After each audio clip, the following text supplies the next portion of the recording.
சென்சிட்டிவான ஆர்கன். அதுல உள்ள ப்ளீடிங் ஆச்சுன்னா அப்படிதான் வந்தாங்க. பாலத்திற்கு சுந்தரின்னு சொல்லிட்டு சுகர் பிபி அவங்க வந்ததே வந்து போனை போட்டதே எப்படின்னா கண்ணுக்கு இது நல்லா பண்ணுமா அப்படின்னு கேட்டுதான். கண்ணை நல்லா பண்ணாது, கண்ணு டேமேஜ் ஆனதுக்கு காரணம் என்னவோ அதை நல்லா பண்ணணும் அப்படின்னு சொல்லிட்டு சுத்தமா கண்ணு தெரியாம போச்சு. ஓகேவா?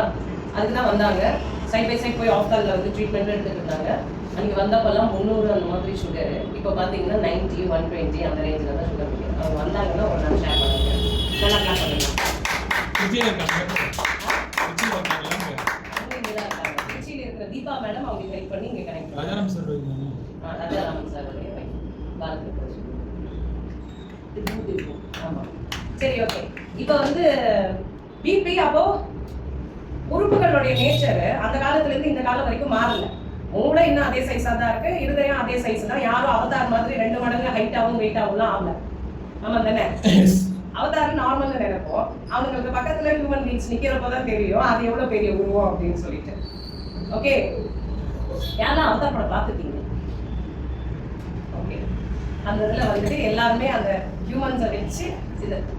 ஆனா பேர் பாருங்களேன், தமிழ் இது சான்ஸ்கிரிட் நேம். அந்த படத்துல நிறைய விஷயங்கள் சான்ஸ்கிரிட் நம்மளோட எது கிருஷ்ணருடைய ஸ்டோரியோட அது கனெக்ட் ஆகி தான் வரும். கிருஷ்ணர் மாதிரியே அதை ஃபுல்லா நீல நிறத்துல பண்ணாங்க. அந்த ப்ராப்பர்ட்டிஸ் நிறைய எடுத்து தான் அந்த கதையவே பண்ணியிருந்தாங்க ஆக்சுவலி அவதார் படத்தோட. Okay, right. ஸோ அந்த மாதிரி இன்னும் உறுப்புகளுடைய நேச்சர் வந்து மாறல. இன்னமும் நம்மளுக்கு வந்து ஆக்சிஜன் இல்லைன்னா 3 நிமிஷம் தான் வாழ முடியும். யோசிச்சு பாருங்க, 3 நிமிஷம் தான் வாழ முடியும் ஆக்சிஜன் இல்லாமல் போச்சுன்னா. இன்னமும் வந்து நம்மளோட உடம்புடைய நேச்சர் உள்ள வந்து அது இயங்கிட்டு இருக்கிற ப்ரெஷர் லெவல்ஸ் மாறல. அப்போ நார்மல் வேல்யூவை மட்டும் நம்ம எப்படி மாற்றிக்க முடியும்? உன்னால கட்டுப்படுத்த முடியல, உங்களுக்கு பிரச்சனை இருக்குன்னா அதுக்காக வந்துட்டு ஹை லெவல் வந்து நார்மல்னு எப்படி சொல்லலாம்? ஏன் அந்த சொல்ற டாக்டருக்கு மட்டும் இரும்புல செஞ்சுட்டாங்களா இருதயத்தை? கண்ணை வந்து கவசம் போட்டு கவர் பண்ணி வச்சிருக்காங்களா? அதனால அதை சரி பண்ண முடியல, பிபியை கம்மி பண்ண முடியல. அதனால என்ன தெரியுமா, ஒரு மாயையை கிரியேட் பண்றாங்க. 150, 100 கூட normal. Not at all possible. அவ்வளவு ப்ரெஷர்ல வேலை செய்யாது. நம்ம மூளை, கண்ணு, கிட்னி எதுவுமே வேலை செய்யாது. டேமேஜ் ஆயிடும், கன்ஃபார்மா டேமேஜ் ஆயிடும். எங்க மாமா வந்துட்டு, மாமானா அத்தாவோட ஹஸ்பண்ட், எங்க அப்பா கூட பிறந்த தங்கச்சியோட ஹஸ்பண்ட். அவர் பிபி இருந்துச்சுன்னு சொன்னாங்க. அவர் அந்த காலத்திலே எல்ஐசி ஏஜென்ட். இந்த எல்ஐசி ஏஜென்ட்டுங்களுக்குலாம் வேலை என்ன தெரியுமா, லோன்னு அலைஞ்சி பாலிசி எடுக்கிறது மட்டும்தான். பிளஸ் முன்னேறணுன்ற வெளியில அவர் பாட்டுக்கு வந்து தான் வேலையை அதிகப்படியா செஞ்சுட்டு இருந்தாரு. தன்னை பத்தி கவனிக்கல. பிபி இருக்குதுன்னு வந்து டாக்டர் சொல்லிட்டு இருக்காங்க, எதுக்கும் அதுக்கு முயற்சி எல்லாம் எடுக்கல. ஒரு நாள் என்னாச்சு, 10 மினிட்ஸ் கூட இல்லை ஆள்காலி. இது எங்க ஃபேமிலியில நடந்த இன்சிடென்ட். ஓகேவா? ஒரு கிட்டத்தட்ட 20 வருஷம் டிஃபரன்ஸ்ல தாய் மாமனை கல்யாணம் பண்ணாங்க எங்க அக்கா. 20 வருஷம் கம்மி அவங்களுக்கு வயசு. அவருக்கு அவங்களுக்கு 35 வயசு, அவருக்கு கிட்டத்தட்ட 50 வயசு. இந்த ஸ்ட்ரோக் வந்து அடுத்த 10 நிமிஷத்துல அவர் இறந்துட்டாரு. 35 வருஷத்துல இருந்து எங்க அத்தா வந்து கஷ்டப்பட்டு. புரியுதுங்களா? ஸோ பிபி அவ்வளோ டேஞ்சரான ஒரு விஷயம். ஆனா இப்பெல்லாம் வந்துட்டு அதை லேஸ்ல வந்து கிரியேட் பண்ணிக்கிட்டு இருக்காங்க. யாரு அப்படின்னா மெடிக்கல் ஃபீல்டுல. ஸோ எல்லாருக்குமே உறுப்புகள் 120/80 ப்ரெஷர் தான் வேலை செய்யும் நார்மலா நல்லா. அதுக்கு மேல அது வேலை செய்ய போறது இல்லை. அதுக்கு மேல பிபி ஹையா இருக்குன்னா கண்டிப்பா ப்ராப்ளம் வருங்கிறது தான். அது எப்போ வரும்ன்றது அவங்களுடைய பாடி நேச்சரை பொறுத்து. ஓகேயா? ஸோ அது முதல்ல ஏன் ஹை ஆகுது அதை நம்ம புரிஞ்சாதான் நம்மளால அப்படியே மெதுவாக சிஸ்டம்ல கனெக்ட் பண்ணுறது. அது ஏன் ஹை ஆகுது அப்படின்னு பார்த்தீங்கன்னா இருக்கிறதுல வச்சு காமன் ரீசன் என்னவா இருக்க முடியும்? முன்னாடி வந்துருங்க, பின்னாடி வர்றவங்க பின்னாடி வந்துருங்க. அப்பதான் அவங்களுக்கு யாருக்கு ஷேக் கொடுக்கணும் கொடுக்க வேண்டாம்ன்றது கிளியரா புரியும். ஃபர்ஸ்ட் முன்னாடி இருக்கிறவங்க பின்னாடி. ஓகே, ஸோ வந்துட்டு ஏன் நான் என்ன மோஸ்ட் காமன் காஸ் பிபி வந்து ஹை ஆகுது? ஸ்ட்ரெஸ். எல்லாத்துக்கும் ஸ்ட்ரெஸ் இருக்கு. ஸ்ட்ரெஸ்ஸுக்காக பிபி ஜாஸ்தி ஆகணும்னா கோபம் வந்து 1 நிமிஷம் 2 நிமிஷம் சடனா கோவப்படுறவங்க அப்புறம் கூட ஆயிடுறவங்களுக்கு எந்த ப்ராப்ளமும் வரப்போகுது. ஃபுட் ஹேபிட்ஸ் அதெல்லாம் ஸ்லோ ப்ராசஸ். கொலஸ்ட்ரால் அதெல்லாம் வந்து மெதுவாக கிரியேட் ஆகுது. எவ்ரி சிங்கிள் டே வந்து மோஸ்ட் காமன் அப்படின்னு பார்த்தீங்கன்னா டீஹைட்ரேஷன்.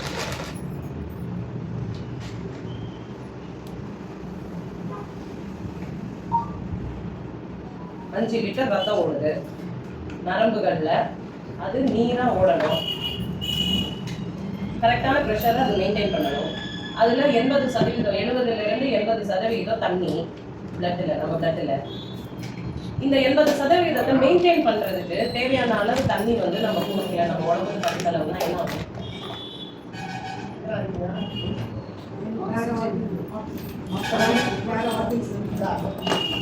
அதெல்லாம் வந்து காம்பன்சேட்டரி மெக்கானிசம் பண்றதுனால நம்ம உயிரோட இருக்கும். வேற அந்த பக்கத்துல இருந்து இந்த பக்கத்துல இருந்து அதை எடுத்து ஓடுறதுக்கு ட்ரை பண்ணுவோம். ஏன்னா ரத்த ஓட்டம்ன்றது உயிர் வாழ்றதுக்கு தேவையான விஷயம். ஸோ நம்ம உடம்பை எப்பயுமே என்ன பண்ண தெரியுமா, நம்ம உயிர் வாழ வைக்கிறதுக்கு என்னென்ன பண்ணுமோ எல்லாத்தையும் கஷ்டப்பட்டு பண்ணோம். அது ஒரு நாள் தண்ணி குடிக்கலன்னா பண்ணோம், 4 நாள் குடிக்கல ஓகே பண்ணோம். நீ 4 வருஷமா தண்ணியே குடிக்கிறது இல்லை, அப்ப என்ன பண்ணும் உடம்பு? 4 லிட்டர் 5 லிட்டர் தண்ணி தேவைப்படுற இடத்துல கோவால லிட்டர் கணக்குல உள்ள கீழே ஊத்துது. நாங்க நிக்கிறோம் அப்படியே ஊத்துது. அந்த வீடியோ கூட எடுத்திருக்கணும். டிஜே வந்து போட்டிருக்கான் டான்சிங்க்கு, ஏசி ஓடுது, எப்படி தனியா ஊத்திச்சுங்கிறத வந்துட்டு வீடியோ எடுத்தா தெரியும் எவ்வளவு வாட்டர் லாஸ் நமக்கு வேர்வையில இந்த வெயில் ஆகுது. சும்மா ஒண்ணுமே இல்லாததுக்கு உள்ள அப்படியே வலிது, அவ்வளவும் வெளியே போகுது, போய் ஆகணும். ஏன்னா வேர்க்கலைன்னா என்ன ஆகும் தெரியுமா, தண்ணி வந்து வெளியேறி நம்ம ஸ்கின் கூல் டவுன் ஆகலைன்னா என்ன ஆகும் தெரியுமா, பிரெயின் ஸ்ட்ரோக் வந்துடும். பிரெயின் ஸ்ட்ரோக், அதுக்கு பேர் ஹைப்பர் தெர்மியா ஸ்ட்ரோக் வந்துடும். பாடி கூல் டவுன் ஆகிறதுக்கு வேர்த்து ஆகணும். ஓகே, ஏன்னா அந்த வேர்வனால மட்டும்தான் டெம்பரேச்சர் மெயின்டைன் ஆகும். ஸோ இப்போ பாடி வந்து டெம்பரேச்சரையும் மெயின்டைன் பண்ணணும், பிபியையும் மெயின்டைன் பண்ணணும். வேர்வையில போகுமா இல்லை ரத்தத்துக்குள்ள ஆரம்பிக்குமா தண்ணியை? நான் ஒழுங்கா குடிக்கிறதே இல்லை. எனக்கு 4 லிட்டர் வேணா, நான் 2 லிட்டர் கூட குடிக்கிறது இல்லை. 1 லிட்டர் யூரின்ல போகணும். இந்த கிட்னி வேற பங்குக்கு வந்துடும். கிட்னி வந்து தான் சட்னி ஆகாம இருக்கணும் அப்படின்னு சொன்னா இந்த கிட்னி வேற பங்கு கேட்கும் தண்ணிக்கு. எனக்கு வந்து 1.5 லிட்டர் வேணும் பாருங்க. கிட்னிஸ் 1 லிட்டர் யூரின்ல வெளியே அனுப்புறதுக்கு என்னத ஆல் தி டாக்ஸின்ஸ் உடம்புல கழிவு இதெல்லாம் கிரியேட் ஆகிற எல்லாத்தையும் வெளியாது தண்ணியில கரைச்சி வெளியே அனுப்பணும் அப்படின்னா 1.5 லிட்டர் யூரின் வேணும். சத்தியமா சொல்றேன், கோவால போய் லிட்டர் கணக்குல தண்ணி குடிக்கணும். ஒரு நாள் ஃபுல்லா 2 வாட்டி தான் யூரினே போகணும். இங்க இருக்கிறப்ப நாங்க வந்து ஹாப்பிலி ஏசியில இப்படி இருக்கிறப்ப நம்ம அப்ரெஷ் குடிச்சு தண்ணியை குடிச்சு ஹைட்ரேட்டை குடிச்சிட்டு இருப்போமா? எத்தனை வாட்டி சராசரியா நம்ம யூரின் போறோம்? இங்கே 5 to 7 times anyway. 6 or 7 times நல்லா போவேன். அதுவும் நிறைய ஒயிட்டா யூரின். கோவால ஒரு நாள் ஃபுல்லா வெளியே அவுட்டிங்ல 2 வாட்டி கூட போனேன். 2 வாட்டி. அது கூட ரொம்ப நேரம் யூரின் போலேன்னு யோசிச்சுட்டு அப்புறம் போன மாதிரி. அவ்வளோ தூரம் குடிச்சு பார்த்தாலும் தண்ணி வந்து உடம்புல நிக்கல, ஃபுல்லா வேர்வை போயிட்டே இருக்கு. அவங்களுக்குலாம் ஸ்கின் இன்ஃபெக்ஷன் வரும், பாடி டெம்பரேச்சர்ல ப்ராப்ளம் வரும், இமீடியட்டா ஃபீவர் வரும். அது ப்ராப்ளம் தான். நம்ம ஃபுட்டுக்கு வந்த பிறகு நிறைய பேர் வேர்க்காதவங்களுக்கு வேர்த்திருக்கு. நிறைய வேர்க்காதனால ஓகே, அதிகப்படியா வேர்க்கிறவங்களுக்கு கம்மியும் ஆயிருக்கு. ஏன் அப்படின்னா இந்த ஹைட்ரேஷனை ஃபர்ஸ்ட் கரெக்ஷன் பண்றது. Dehydration first reason. ரெண்டாவது மிகப்பெரிய ரீசன் என்ன தெரியுமா?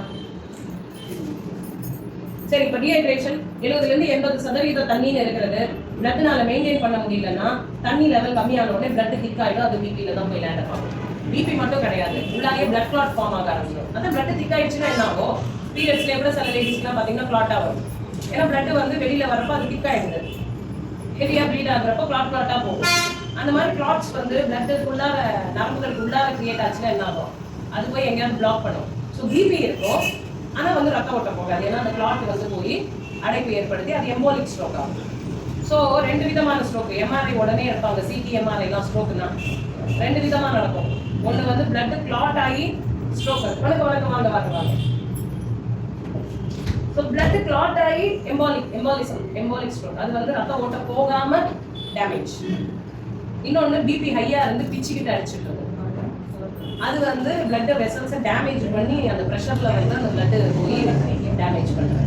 அது வந்து ஹைப்பர் டென்சிவ் ஸ்ட்ரோக். 2 விதமான ஸ்ட்ரோக் இருக்குது. 2த்துக்கும் ட்ரீட்மெண்ட் தராங்க. அதுக்கு தான் உடனே சிட்டிக்கு போகணும். சரியா? ஸோ இப்போ என்ன மேட்டர்னா கிட்னிக்கு பாதிப்பு ஏற்படும். அதுக்கு ஒரு 1.5 லிட்டர் தண்ணி வேணும். பிளட்டில் இது மெயின்டைன் பண்ணிக்கணும்னா அதுக்கு உடம்புக்கு தகுந்த அளவுக்கு தண்ணி வேணும். பட் நீங்கள் எவ்வளோதான் தண்ணியை கொடுத்தாலும் ஓகே குழம்புல வெறும் தண்ணி ஊற்றி உங்களால வந்துட்டு திக்கா ஒரு குழம்பு வைக்க முடியுமா? கொஞ்சம் திக்கா குழம்பு வேணும்னா என்ன பண்ணுவோம்? ஏதாவது மசாலா பவுடர்ஸ் போடுவோம். அப்பயும் வந்து தண்ணியா இருக்குது. மாவு போடுவோம். ஆமா ஆமா பருப்பு போடுவோம். அதனால கொஞ்சம் எக்ஸ்ட்ரா பருப்பு போடணும். இல்லைன்னா தேங்காய் அரைச்சி வச்சுக்குவோம். ஓகே, இல்லைன்னா ஏதோ ஒன்று வந்து சப்ஸ்ட்ரேட் இருந்தால் தான் அதோட பக்குவம் வந்து மெயின்டைன் ஆகும். அந்த சப்ஸ்ட்ரேட் எது அப்படின்னா பிளட்ல புரோட்டீன் லெவல் கம்மியாச்சு அப்படின்னா பிபி வந்து சரியாகிறதுக்கு வாய்ப்பே இல்லை. இப்போ மிகப்பெரிய காரணம் ஒன்று வந்து தண்ணி சரியான அளவு குடிக்காதது போக இந்தியாவில் வெறும் இட்லி தோசை சப்பாத்தி திங்கிற இந்தியன்ஸ் எல்லாருக்குமே பிபி வரும். சரியா? எல்லாருக்கும் பிபி வரும். ஏன் நம்ம ப்ரோக்ராம்ல பிபி நார்மல் ஆகுது அப்படின்னா இது ரெண்டையுமே அட் த ஸ்டார்டே நம்ம கரெக்ஷன் பண்ணிடுறதுனால நம்மளுக்கு 2 வாரத்துல டிஃபரன்ஸ் தெரியுது. நல்லா கிளாப் பண்ணிடலாமா? இது நிறைய பேர் நான் பார்த்திருக்கேன். எனக்கு லோ பிபி தன்னைத்தானே ஒரு மாயையில வச்சு லோ பிபிங்கிறது உண்மையிலே கிடையாது. மொழியே கிடையாது. அது உண்மையே கிடையாது. Harrison textbook of internal medicine ஒன்று இருக்கு. லோ பிபி தான். லோ பிபிங்கிறது கான்செப்டே கிடையாது. தன்னைத்தானே ஏமாத்திக்கிறாங்க. தயாரிக்கப்பட்ட நரம்புகள் நம்ம எடுக்கிற ஃபுட்டுல மெதுவா போய் டெபாசிட் ஆகி கொலஸ்ட்ரால் எப்படி பிபி இன்க்ரீஸ் பண்ணுது அப்படின்னு பாத்தீங்கன்னா ஒரு பக்கம் வந்து அடிப்படலாம் உதப்படலாம். மொத்த பக்கமும் வந்து உதப்பட ஆடின்னு இருந்தா என்ன ஆகுது? மதலம் ஆயிடுவோம். ஒழுங்கா குடிக்கிறது இல்ல.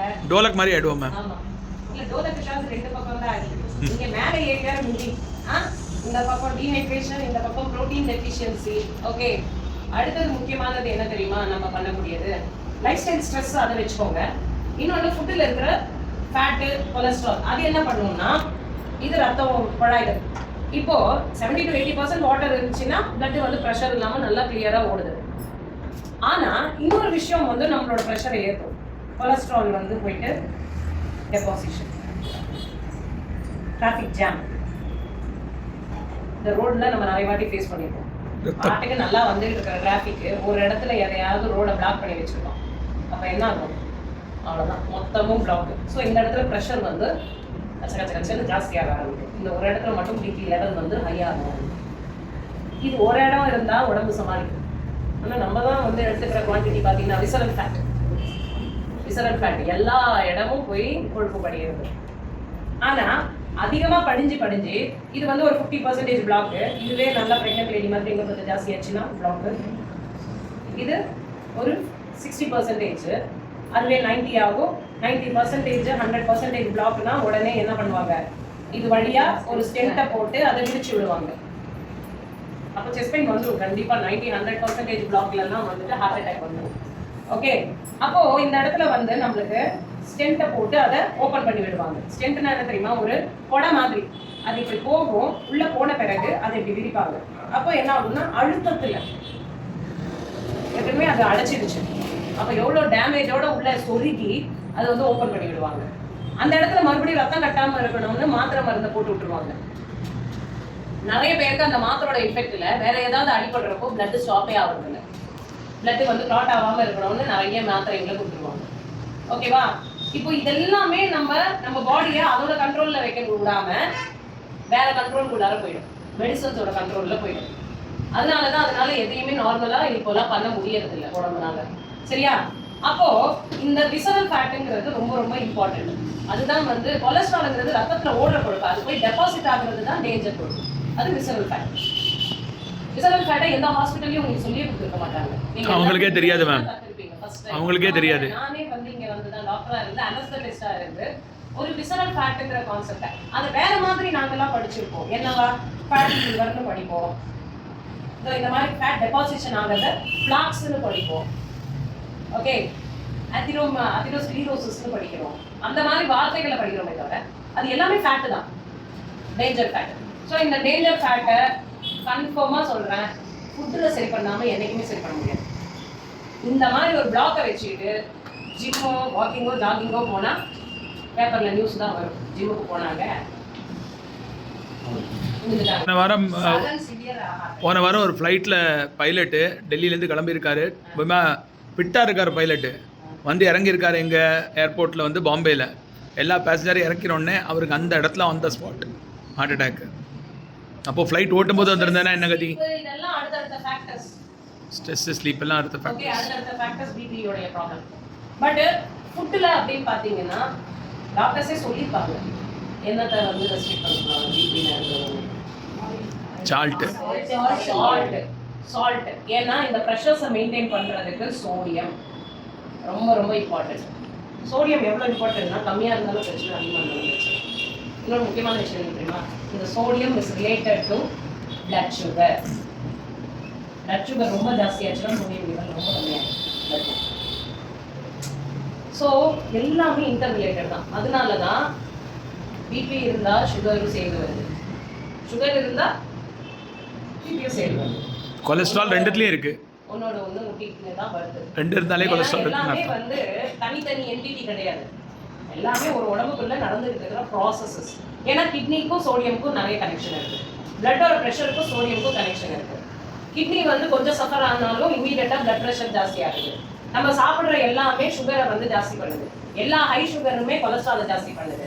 கொலஸ்ட்ரால் ஜாஸ்தி ஆனாலே மறுபடியும் பிளாக்ஸ் எல்லாம் ஃபார்ம் ஆகாது, விசரல் ஃபேட் ஜாஸ்தி ஆகுது, அது இன்னும் அதிகமாக பிபியை ஜாஸ்தி பண்ணுது. கூடவே நான் வந்துட்டு ஜாப் தான் இம்பார்ட்டன்ட், நைட்டெல்லாம் முடிச்சுட்டு வேலை செய்ய வேண்டியது, நேரமாக தூங்குறது இல்லை, ஓகே, சரியான நேரத்தில் சாப்பிட்றது இல்லை, stress and sleep total damage. Okay, அவ்வளோதான். இப்போ எத்தனை பக்கம் ஆடி உடம்புக்கு வந்துட்டு 1 2 3 4 எண்ணி போயிட்டே இருக்கு.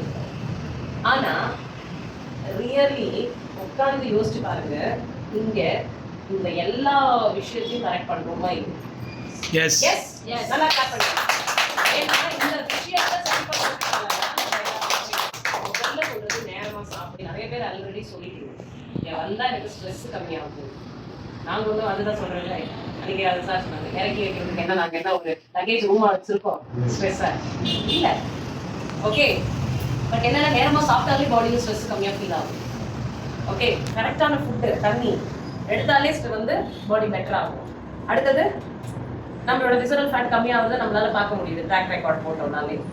ஸோ எல்லாருக்கும் ட்ராக் ரெக்கார்ட் வந்து வெயிட் லாஸ் ஃபேட் லாஸ்க்கு போனாலே நம்ம போட்டுடுறோம், ரைட்டா? அதுக்கப்புறம் பார்த்தீங்கன்னா தூங்குறத ரொம்ப வந்து மானிட்டர் பண்ணுறோம், தூங்குங்கன்னு சொல்லணும். அண்ட் நம்ம ஃபுட்டு தூக்கம் வர வைக்கவும் செய்யும். நிறைய பேர் தூக்கமே இல்லாதவங்களுக்கு தூக்கம் வரவும் வைக்கும். இன்னொரு அமேசிங் பொருள் நம்மளோடது ஃபுட்டில் என்ன தெரியுமா? என்ன பண்ணுவோம்னா கிளாஸ் இருக்கிறது இருக்குது.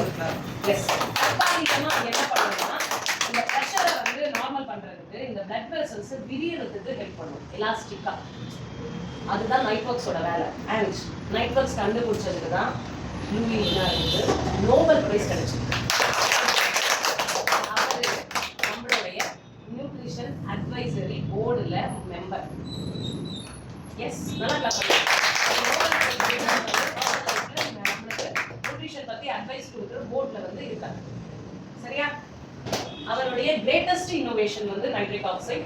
எங்களோட எல்லாரோட மெடிக்கல் புக்ஸ்லையுமே அவரோட பேர் இருக்கு, நைட்ரிக் ஆக்சைடை கண்டுபிடிச்சு.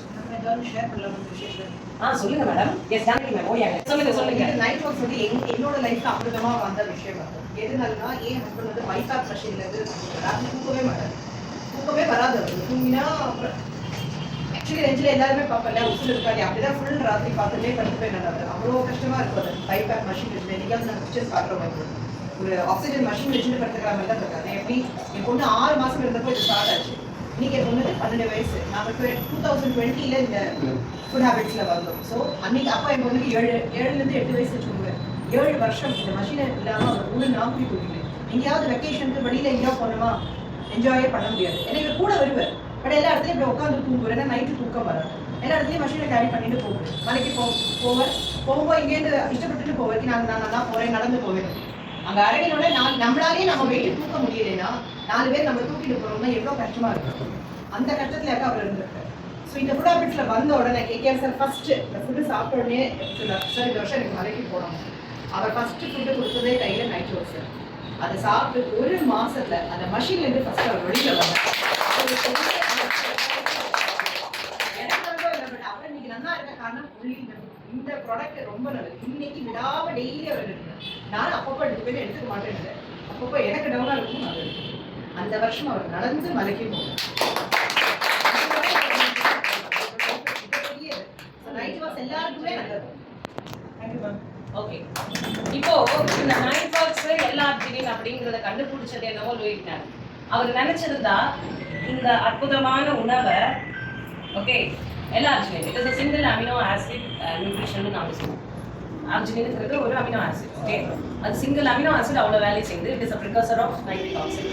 ஸோ இப்போ என்ன அப்படின்னா இந்த நைட்ரிக் ஆக்சைடை கண்டுபிடிச்சிட்டு அவர் இந்த எல்ஆர்ஜினின்ங்கிறத வந்துட்டு பேட்டன்ட் ரைட்ஸ் வாங்கி அவர் மட்டுமே இந்த உலகத்துக்கு கொடுக்குற மாதிரி பண்ணியிருந்தா அவரை விட பெரிய பணக்காரர் யாருமே இருந்திருக்க மாட்டாங்க. ஆனா அவர் அப்படி பண்ணலை. ஓகே, அதை பேஸ் பண்ணி தான் ஆர்ஜி பிரேக் யாரெல்லாம் ப்ரெக்னன்சியில் எடுத்திருக்கீங்க ஆர்ஜி பிரேக் அப்படிங்கிற அந்த விஷயத்த, அது எல்ஆர்ஜினின் அவர் கண்டுபிடிச்சிருக்காங்க. அவர் கண்டுபிடிச்சது, ஆனால் அதை வந்து அவர் தனக்காகவே வச்சுக்கல.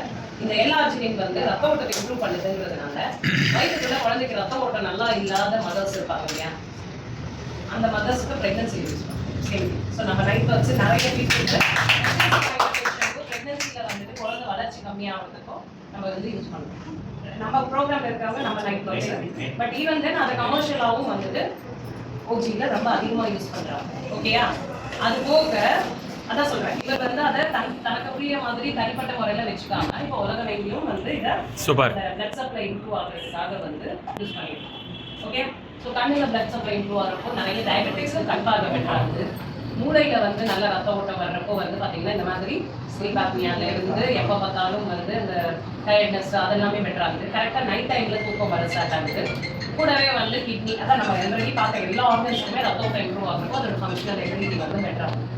இதனால யூரியா கிரியாட்டினின் ஹையா இருந்த சில கிட்னி பேஷண்ட்ஸ் கூட வந்து பெட்டர் ஆகிருக்காங்க. ஓகேயா, டன்.